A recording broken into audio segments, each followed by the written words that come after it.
A lot of coups are rising in Africa. There are many coups that have happened before.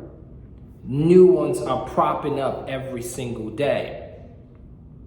People are sick and tired of being sick and tired. Those who are in positions of power have found ways to weaponize poverty, to weaponize ignorance, to compensate bribery and corruptions. A lot of people are dealing with mayhem every single day in these African streets or global streets. People are protesting. People are asking for their rights back, their human rights back. People are tired of bad governance. People are seeking good governance. It is time to change the course of destruction and follow a path of liberation. I've said this before and I'll say it again. Africans have never been liberated. We have managed to form artificial countries, but still governed by European construct and colonial magistrates.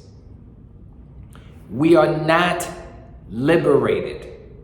We are still under the guiles and influences of the con artist and European conquest. These coups that are propping up everywhere are very problematic. People are beginning to realize that the ways that they've been going about solving their problems is still of a European mindset. And we need an African solution for African problems. You see, I lived in Africa, Nigeria in particular, for 14 years. I went to elementary school there and high school there. I know what I saw there. I saw 4 presidents come and go. Same promise, same story, no solutions.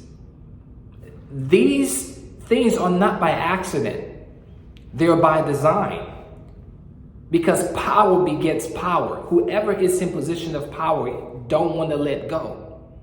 Because they are afraid that whoever comes in office in the seat of power will use their power to influence their own agendas. And sometimes, if not most times, lock up those who have committed crimes or place them on an exile list. So you see, coups happen because people are tired. People are sick and tired of being sick and tired. And when you weaponize poverty or weaponize hunger, people are prone to do all kinds of insidious things, heinous crimes.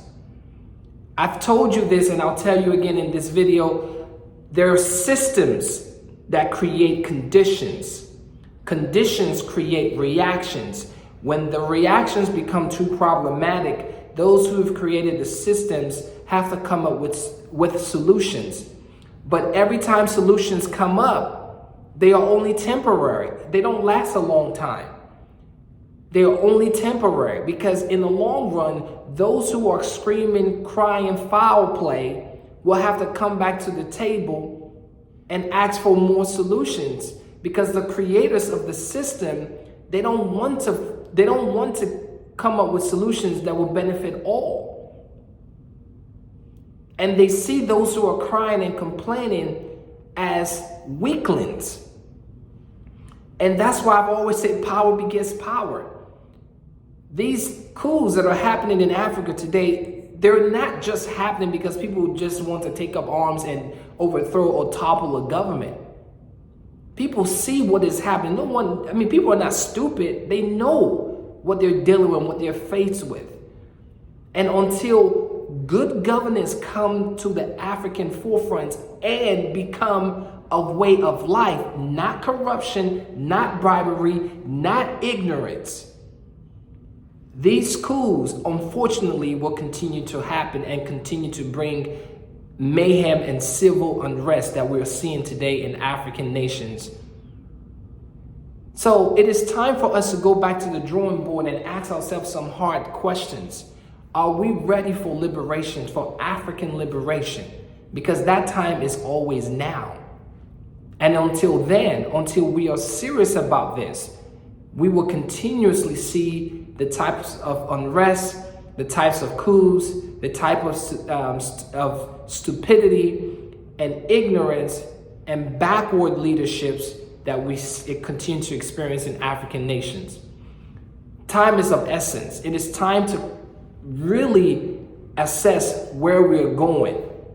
The youth of these African nations need to stand up for right, stand up for truth, stand up for right knowledge, and not follow the old hags, the gerontocracy, the plutocracy, and the dictatorships of African nations or African leadership. It is time to bring out real leaders leading the people to the promised land, to paradise, because Africa is the original paradise. And we must bring her back to her glory. Until next time, beacons of light, just be it. It's the only way of being. Don't doubt yourself. Don't think you are not capable of. You are great because you have greatness inside of you. The African spirit has already been resurrected, but now it is time to merge our energies and our spirits together to form the better, stronger, capable Africans. And that's why it says African, not Africant. If you say you're African, go ahead and do everything you can to make Africa great again. Until next time, Beacons of Light, just be a channel.